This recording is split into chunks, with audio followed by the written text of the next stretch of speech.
Mesdames et messieurs, bonsoir. Il est 20h sur ITV. C'est parti pour le journal.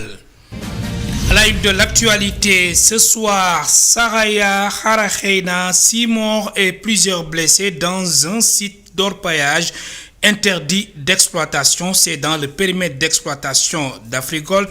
Le drame a semé l'émoi au sein des populations locales, assure dans cette édition le récit d'Ibrahima Kaloga. La première édition de la Journée nationale de la diaspora a été célébrée à Diamniadio. Les représentants des différentes zones ont exprimé leurs attentes. Le président de la République, Bassirou Diomaye Faye, qui a ouvert la cérémonie, a salué la contribution de la diaspora dans la marche du pays et compte accentuer l'accompagnement. Et puis sport, c'était donc cet après-midi au palais présidentiel la cérémonie de remise du drapeau de l'équipe à l'équipe nationale du Sénégal. C'est en perspective de la CAN Maroc 2025. Voilà pour les titres. Dans un instant, le développement.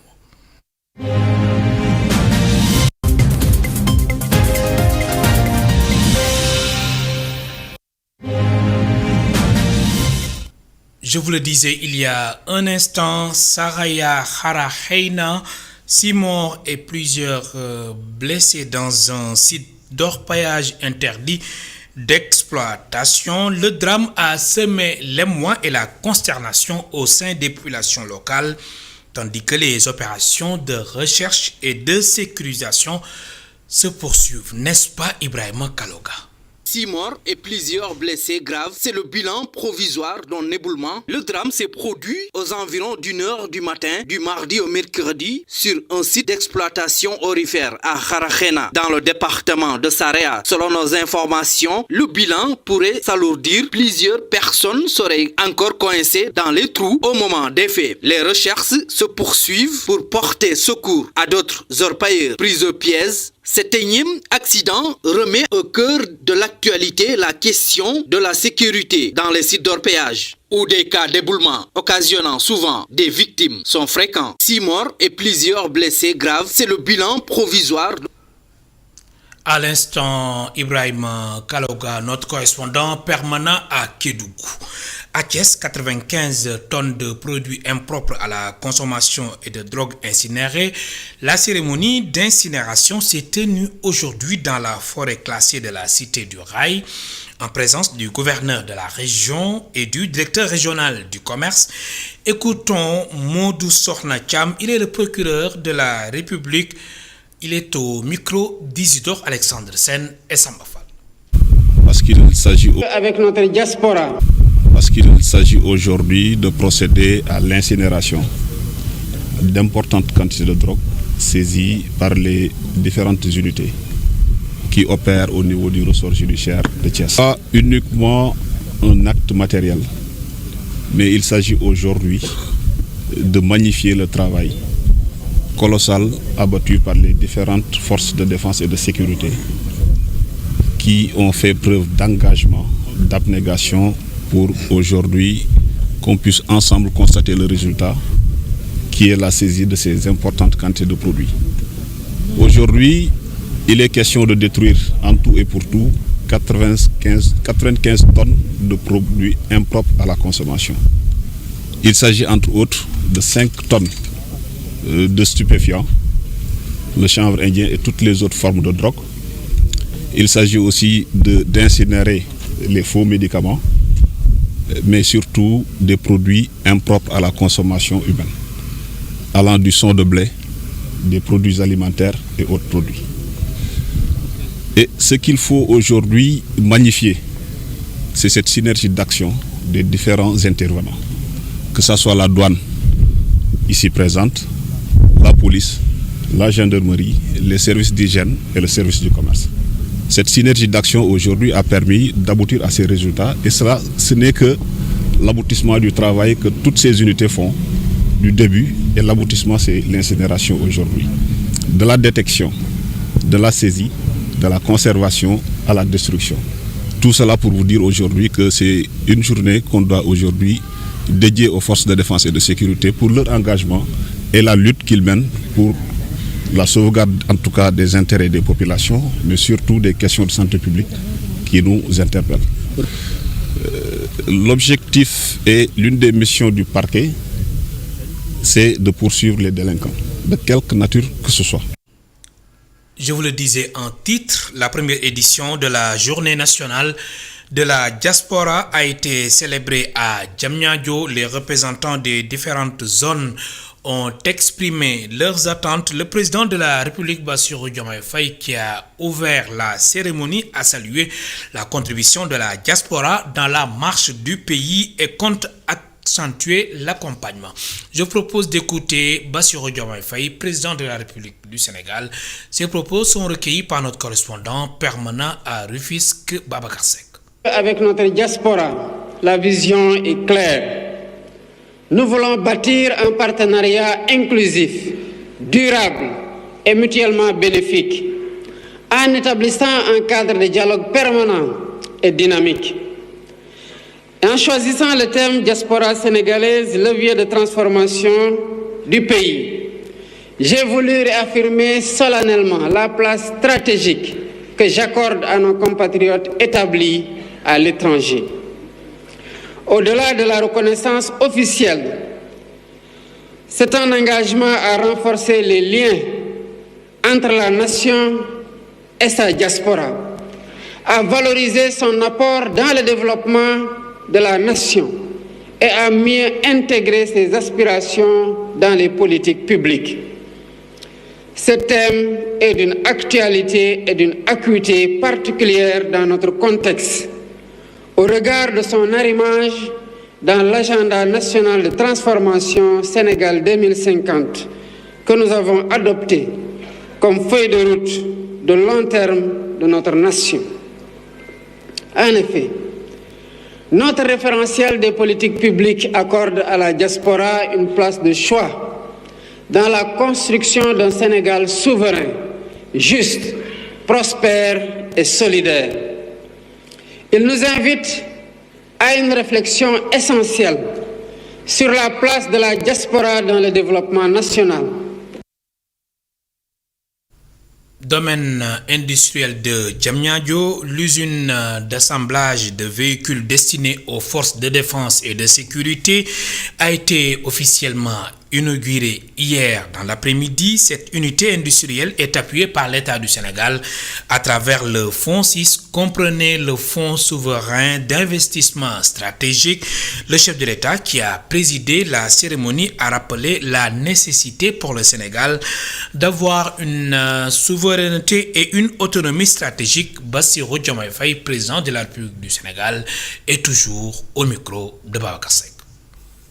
L'ouverture de cette usine n'est donc pas une décision industrielle, mais c'est surtout un choix stratégique qui s'inscrit pleinement dans la vision que nous portons pour notre pays, à savoir une vision d'innovation et de souveraineté assumée.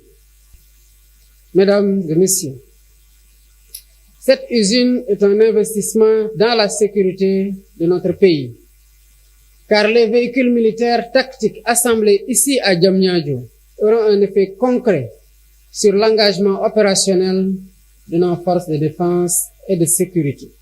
En inaugurant cette usine, nous envoyons un message clair. Le Sénégal s'engage résolument sur la voie de la souveraineté technologique et industrielle dans le domaine de la défense. Dans ce sillage et dans un contexte de dronisation des espaces d'opération, je demande au ministre des Forces armées, en accord avec ses homologues en charge de l'innovation, de la recherche ainsi que de l'industrie, de concevoir et de piloter un programme spécial dédié à la construction de drones militaires dans notre pays. Ce programme, qui s'appuiera sur le dispositif du prix du chef de l'État pour l'innovation à vocation militaire et paramilitaire, trouvera sans doute un écho favorable auprès de notre jeunesse, dont le talent et l'inspiration ont été démontrés lors de la récente journée des forces armées. Le député à l'Assemblée nationale et par ailleurs président du parti La République des Valeurs, Thierno Alassane Sall, est catégorique. Il présente le PASTEF comme un parti porteur de promesses mirobolantes en matière d'éthique, de transparence et de fraternité qui se trouve aujourd'hui plongé dans une crise sans précédent. Le député et par ailleurs président du parti La République des Valeurs, Thierno Alassane Sall, est donc catégorique. Le PASTEF est dominé par un petit clan incapable de s'accorder sur la gouvernance. Il était en conférence de presse ce mardi dans l'après-midi. Je propose d'écouter les explications de TAS Thierno Alassane Sall au micro de Séléman Dial. C'est une duperie qui s'est bâtie sur les promesses les plus mirobolantes quant à l'éthique, la transparence, la fraternité, une société fondée sur l'égalité des droits, une société fondée sur le don de soi pour la patrie, mais qui se révèle être d'abord un petit clan qui dirige le pays pour lui et pour les siens, mais qui est incapable de se mettre d'accord même sur comment diriger le pays et qui dirige le pays.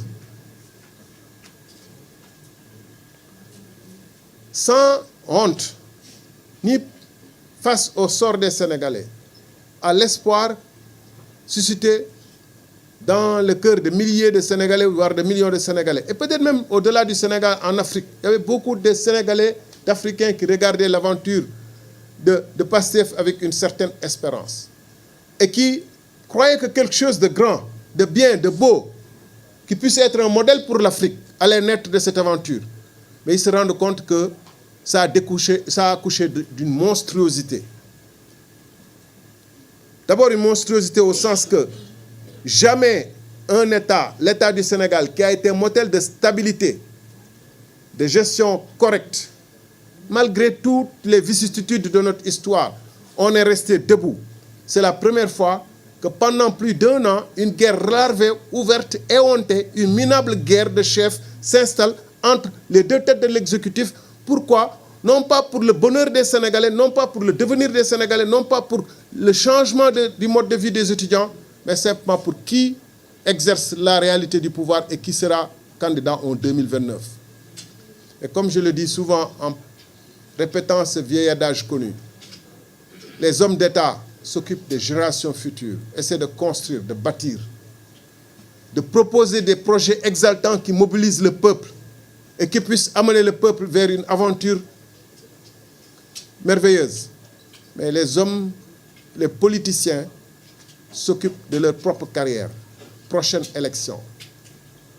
Et c'est pas tant que le PASTEF ne s'occupe que des prochaines élections. Tout leur débat, tout le PASTEF, sans exception, depuis les plus instruits, professeurs d'université, magistrats qui pourraient être avec eux, etc., etc. Tout PASTEF, ils ne s'occupent que de savoir qui sera leur candidat aux prochaines élections.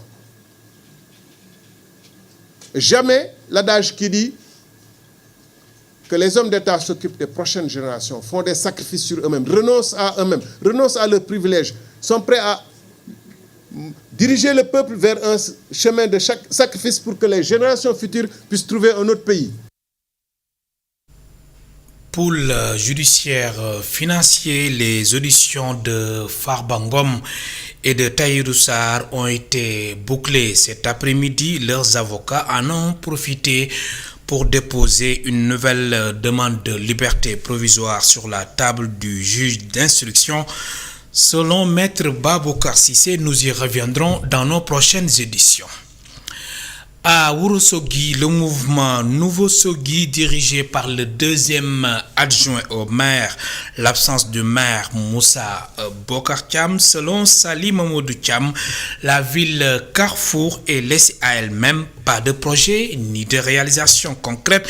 Depuis 10 ans, il a affiché ses ambitions de vouloir briguer la municipalité en 2027. N'est-ce pas, Amadou Omar Diallo? Penser les plaies de la ville Carrefour, tel est le défi lancé par le mouvement Nouveau Sogui. D'après Maître Salim Mamadou Cham, président du mouvement, la situation actuelle de la mairie de Ourossogui se détériore de jour en jour, vu l'incompétence de l'édile. Parce que nous pensons que la mairie de Ourossogui ou la ville de Ourossogui doit être relevée. Actuellement, elle est à terre. C'est pourquoi nous avons initié ce concept de Nouveau Sogui. Il faut quelque chose de nouveau pour pouvoir relever les défis. On est dans la ville de Ourossogui, on voit la saleté, on voit le problème de l'eau, on voit le problème de l'éducation. Il n'y a même pas d'autorité à Ourossogui, il n'y a pas d'administration à Ourossogui. Aujourd'hui, notre maire est absent du territoire national, je ne sais pas ce qui le retient. Toujours est-il qu'aujourd'hui, il n'y a pas d'interlocuteur pour les jeunes et les femmes qui ont besoin de la mairie. Donc nous voulons nous ériger en alternative pour un peu sauver Ourossogui. À moins de 2 ans des élections municipales, le deuxième adjoint au maire de Ourossogui affiche ses ambitions de briguer la municipalité et jette les bases d'une vaste campagne de mobilisation chez les jeunes et femmes de la commune. Nos ambitions sont très claires. Nous sommes dans le champ politique depuis une dizaine d'années. Je suis actuellement deuxième adjoint au maire de Ourossogui. Nous disons très clairement et sans équivoque que nous préparons les élections locales de 2027. Et auquel nous souhaitons prendre part en tant que candidat à la mairie de Ourossogui. Le président du mouvement Nouveau Sogui s'exprimait en marge de la remise des attestations aux 400 femmes des différents GIE de Ourossogui qui ont bénéficié d'une formation en fabrication d'eau de javel, de savon et de transformation en fruits et légumes pour une autonomisation économique des femmes. Journalisme, démocratie et mutation numérique, quel avenir pour l'information fiable en Afrique? C'est le thème de la conférence internationale organisée par le CESTI, Centre d'études des sciences et techniques de l'information. À l'occasion de son cinquantenaire, cette conférence a réuni des professionnels des médias, des chercheurs et des acteurs de la société civile. Je vous propose d'écouter Mamadou Ndiaye, il est le directeur du CESTI. Ses propos sont recueillis par Ndeye Alifal et Pab Mafalfa. Aujourd'hui, comme vous le savez, nous sommes en face d'un outil qui s'appelle l'intelligence artificielle générative. L'intelligence artificielle en tant que telle n'est pas nouvelle parce que c'est depuis 1956 quand même que l'intelligence artificielle a été mise en œuvre. Mais avec la création de ChatGPT depuis 2022, on se rend compte que nous avons un système d'outils qu'utilisent aussi bien les journalistes que des acteurs qui sont dans la fabrication de la désinformation, de fausses nouvelles. Et donc, il nous faut nous arrêter et questionner l'évolution du métier. Nous sommes une école de journalisme. Le paysage a connu une transformation quand même extraordinaire. Et nous, on formait des journalistes traditionnels, en quelque sorte. Et comme vous le savez, au CESTI, nous avons mis en œuvre des transformations dans l'offre de formation. D'abord, dans les années 2007, parce qu'en 2007, on a intégré tout ce qui est web journalisme, tout ce qui est pratique du blogging, pour donner aux journalistes que nous formons les capacités de pouvoir interagir aussi avec l'espace numérique. Mais depuis cette année, on a intégré un enseignement en intelligence artificielle. À l'issue de cette conférence, nous évoquerons des recommandations, nous aborderons des questions avec les différents partenaires, parce que si vous avez vu la manière dont nous avons mis en œuvre les panels, nous ne sommes pas que des formateurs, nous ne sommes pas que des journalistes, il y a également les acteurs pour les droits de l'homme, on a aussi des acteurs qui nous viennent d'autres secteurs, notamment le numérique, mais aussi tout ce qui est régulation, les juristes. Nous sommes tous réunis ici pendant 2 jours et au sortir de ces 2 jours-là, nous sortirons certainement des recommandations qui pourraient être utilisées par tous les acteurs de l'écosystème. L'État Bassirou Diomaye Faye a fixé comme objectif au Lion en partance pour la Coupe d'Afrique des Nations CAN Maroc 2025 la conquête d'un 2e titre continental après le premier sac de 2021 au Cameroun. Le président de la République donc a tenu ses propos cet après-midi lors de la traditionnelle cérémonie de remise du drapeau national au palais présidentiel. Je vous propose d'écouter respectivement Kalidou Koulibaly, le capitaine des Lions, et Bassirou Diomaye Faye, président de la République du Sénégal. Écoutons. La cérémonie qui nous réunit ce soir revêt un cachet particulier et solennel à la dimension de toutes les rencontres avec le chef de l'État.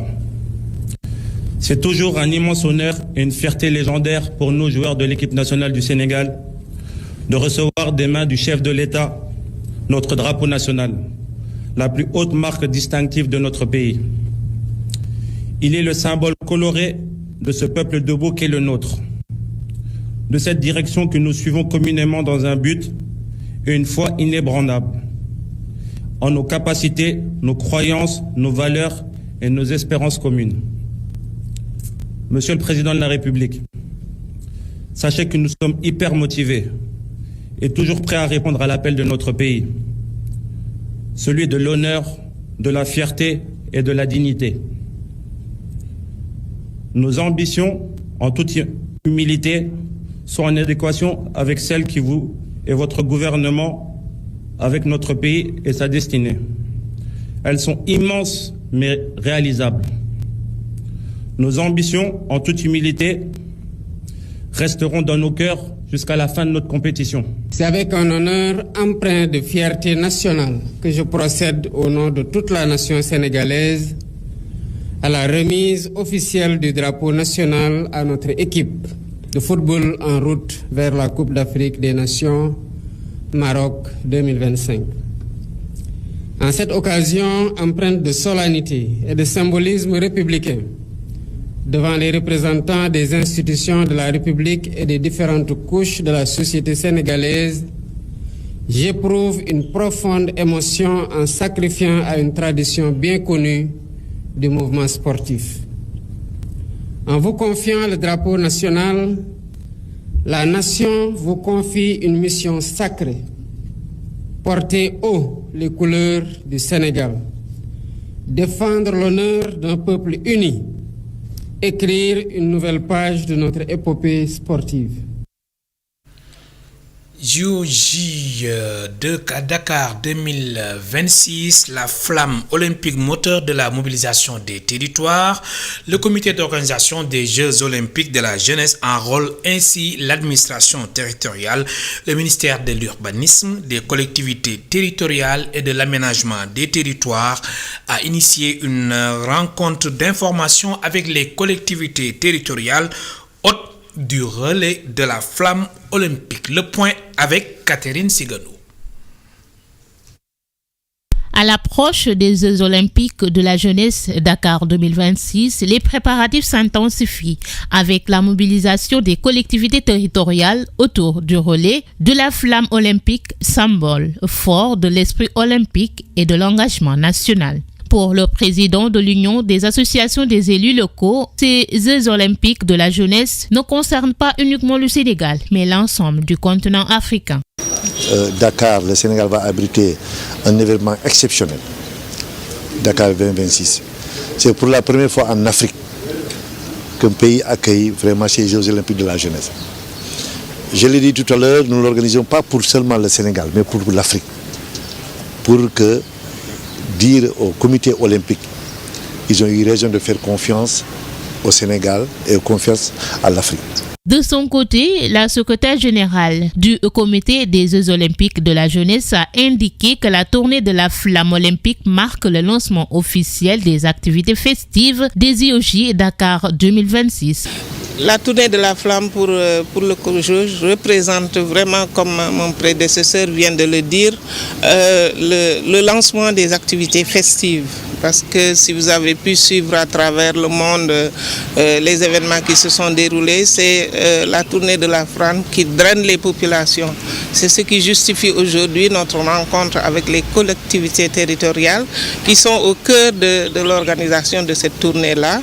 Et le COJOJ se réjouit aujourd'hui d'avoir l'une des principales parties prenantes de son organisation, que sont les collectivités territoriales. Et selon Pape Aliou Diouf, secrétaire général du ministère ministère de l'Urbanisme, des collectivités territoriales et de l'aménagement des territoires. Cette rencontre s'inscrit également dans le cadre de la mise en œuvre des instructions reçues lors du Conseil interministériel consacré à l'organisation des JOJ. Effectivement, cette rencontre s'inscrit dans le cadre de la mise en œuvre opérationnelle des instructions qui ont été reçues d'abord lors du Conseil interministériel sur les JOJ qui s'est tenu le 15 octobre 2024, lesquels engagements ont été réitérés hier lors du Conseil présidentiel sur les mêmes JOJ. Le ministère en fait a reçu deux instructions majeures. La première, c'est de garantir la propreté, l'attractivité et l'image des villes qui vont accueillir les JOJ. Et la seconde, c'est de participer à la mobilisation de l'ensemble des acteurs au niveau territorial. À travers cette dynamique inclusive, le relais de la flamme olympique se positionne comme un levier de mobilisation nationale et continentale, annonçant des Jeux porteurs d'héritage, de jeunesse et de rayonnement pour l'Afrique. Merci.